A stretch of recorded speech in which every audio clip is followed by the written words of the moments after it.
pastor out in northeast Missouri, and Wednesday I take as my day of just personal Bible study and prayer time. And I got reading out there this one day there in the church by myself. And,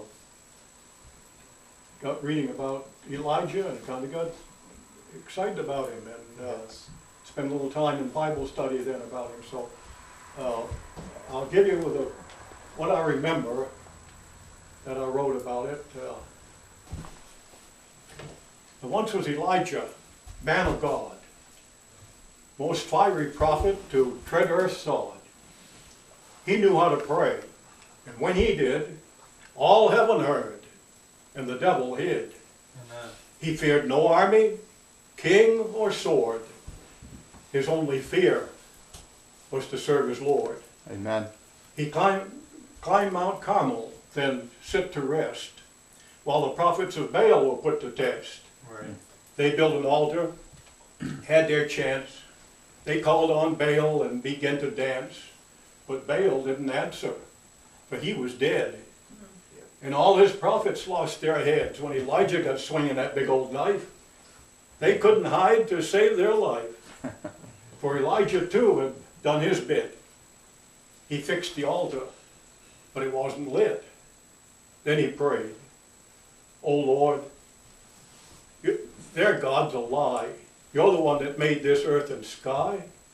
And then, bang, the fire fell. The demon shook in the pit of hell. The people trembled, and then they cried, "The Lord is God," they testified.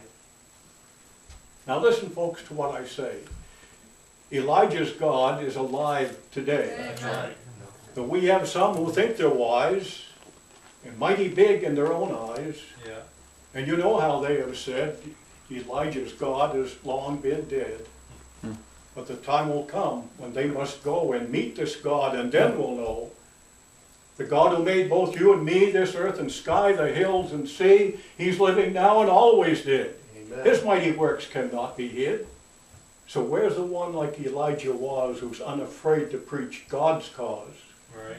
Who will preach and pray and shout till this old world turns inside out?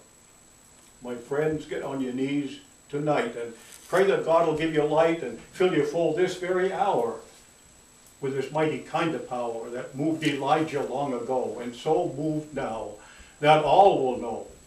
Whatever man may think or say, we have a God alive today. Amen.